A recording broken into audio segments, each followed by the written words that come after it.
action. That was a really amazing class session to sit in and just you doing name the steps and action. Okay. For us, and thank you for allowing extra people in your room to enjoy and videotaping it. It was just a real powerful moment, and we wanted to catch a lot of it on camera to share with other people in the building. So how will this session of Name the Steps help you grow, especially considering this is something you already do? I think it would be helpful for me as a teacher because it's a way to like release control and let kids be more independent. I know there's the natural inclination, like as a teacher, is to help your kids, and then like it was just another reminder to let them be independent. Nope, name the steps. Because usually I would say like highlight your clues, and they would do it, but like now they could reference the chart and they could see like, oh, highlight my clues without being told. How's that move you and keep you strongly in the transformational section of the student engagement rubric? I think kids are more able to take ownership of their learning versus I'm doing it because Mr. Redeemer said so, but I'm doing it because I know this will be beneficial to my own learning and development. And there's so many great things I'm going to get into in a moment about how you lived through this small session in that transformational section because of you letting go and having children refer to it to themselves. But for you, what were your key takeaways during the pre-conference and the walkie session?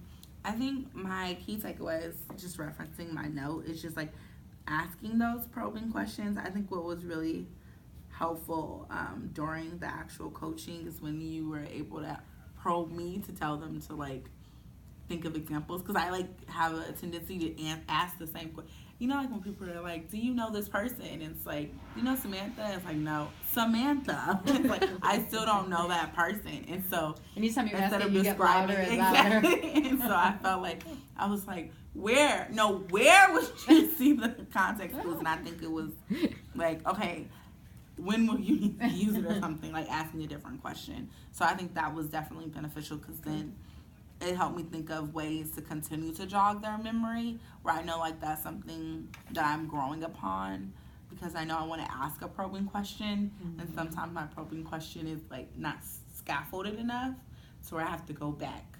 And what happened when you did that?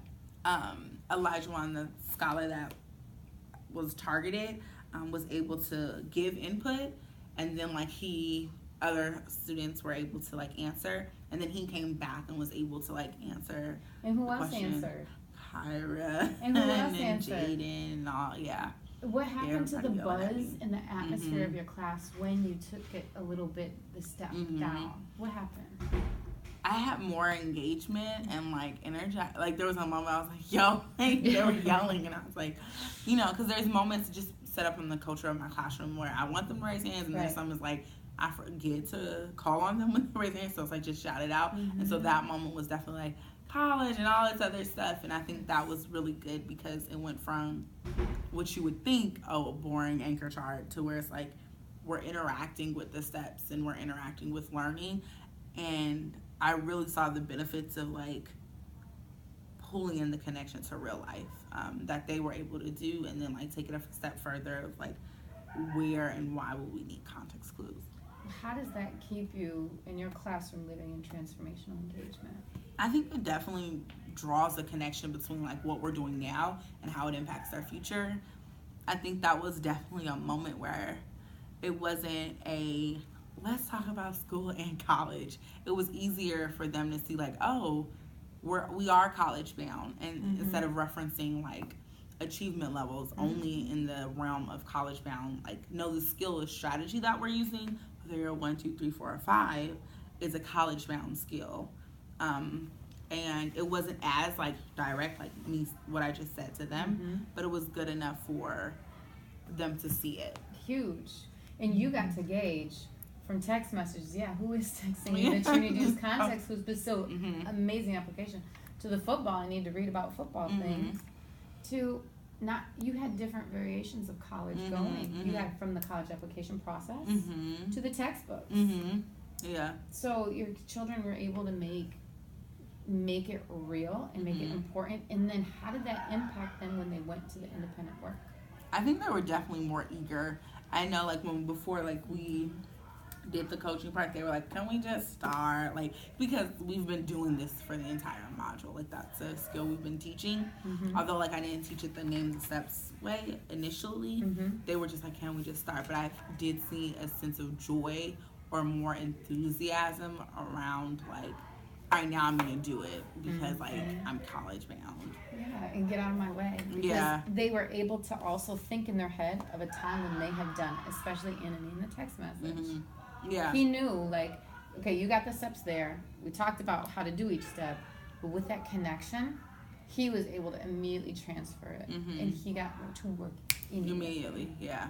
You know, it's a very strong setup. And again, I was going to say, when you asked that question, when you probed it in, you got, everybody was trying to answer, jump out of their seats, and they're such a positive, encouraging.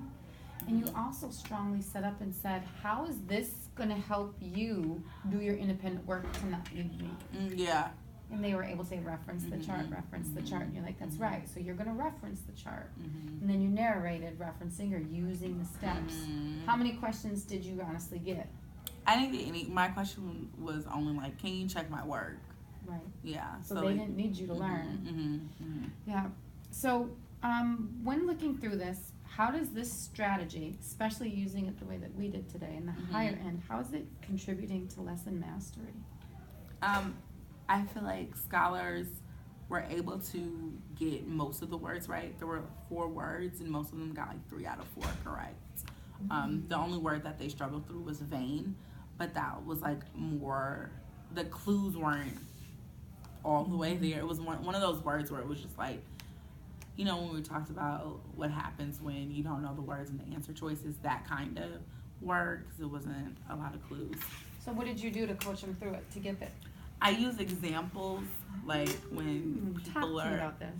So I know when I like learned of the word vain wasn't necessarily in literature. It was, you know, some people will make comments like, you're so vain because you look at yourself you look at yourself all the time. And so like that was the example that I was able to pull from. So, and I gave it to them. It's like, what if someone says, oh my God, Kyra, you're so vain because you're always looking in the mirror. You think you're so adorable and cute. You want to be called on all the time. She's like conceited, cocky, and arrogant.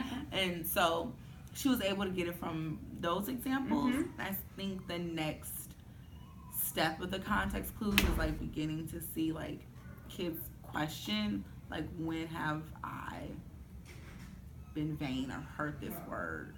Where's that on your name the steps? I don't think it's directly there. So maybe including like make an inference. And when should you have done that? Woulda, coulda, shoulda. But when should you have done that? When like after checking the pulse of the class, and like when I gathered that data, instead of like going through it with moistened and vain, I should have went back and said, I just talked through this with the student, and I realized we need to add a step. Right. And how could you have set the purpose behind, y'all, this is real world. Right now, we're using it, and what are we finding out? So I'm going to add this to my list as a real world learner. Ms. Redeemer is in the moment going to, and I know I don't like it because it's messy. So I'm going to make sure it looks nice and neat again tomorrow for you. But we need to add this in. Raise your hand if you also came across a word where we used all of our steps. And it didn't work. And it didn't work. Yeah.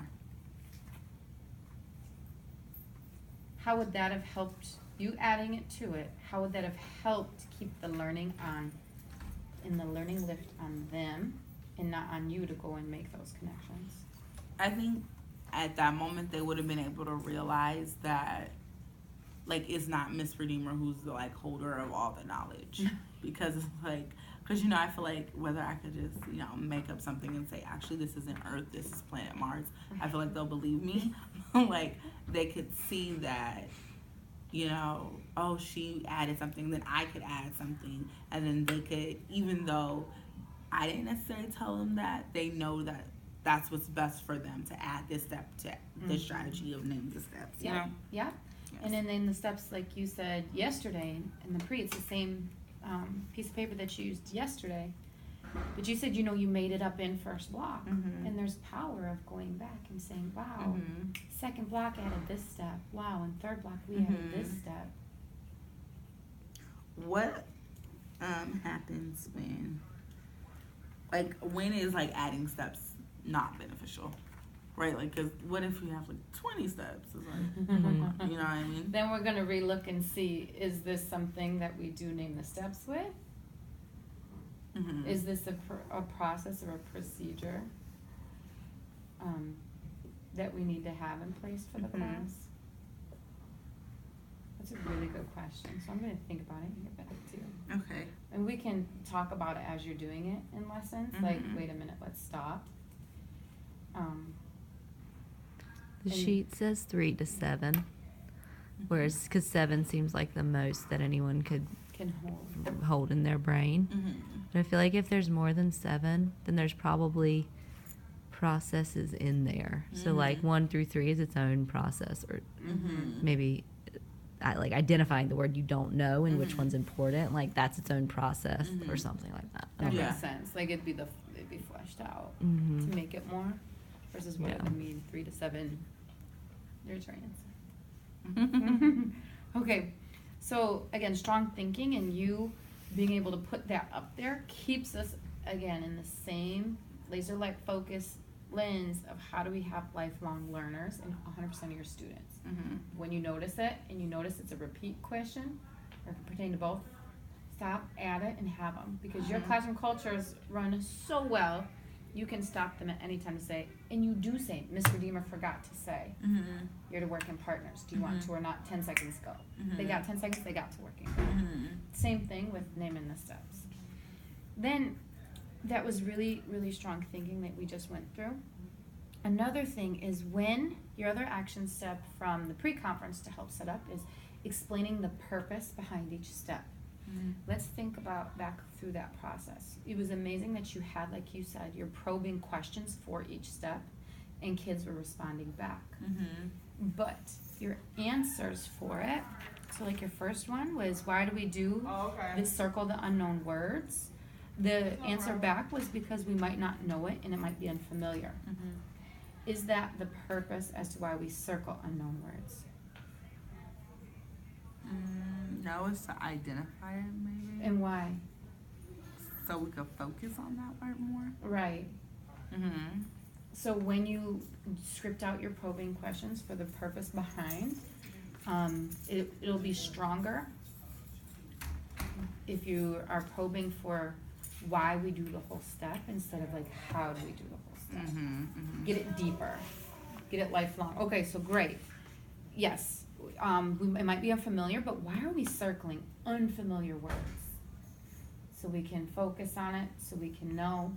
For me as a learner, I circle unknown words because I know my brain is not gonna be able to concentrate until I tell myself, okay, I'm gonna look at you in a second. So I don't lose it. And it lets me know, yes, I notice it, it's there.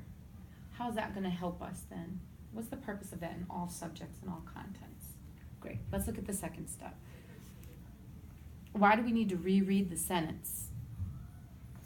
And again, the response was to get a better understanding of the word in the sentence, but really, what is the purpose of rereading it now? We can think it through. I was like, sorry, my brain is like trying to write Yeah. down notes. What is the purpose? And again, you can think about this when you do your name the steps. Mhm. But again, what is the purpose of rereading the sentence now that I've circled a word? The purpose of rereading it is I'm going to be looking analytically at each word to see if I can find the clue that helps me understand it. Mhm. So get nitty gritty. If your children are able to give you those answers, tell them. Mhm. You don't have to probe. Especially if we're saying, because in 6th grade brains, Mhm. we're giving you very literal answers, so really Mhm. they're restating each step for you Mhm. in a lot with more words. So instead, the purpose is this. The purpose of rereading the sentence is so that way we can look for clues. Let's right now think of another subject where we have to read and read for clues. So apply it to their real world. apply it to beyond your classroom and the task.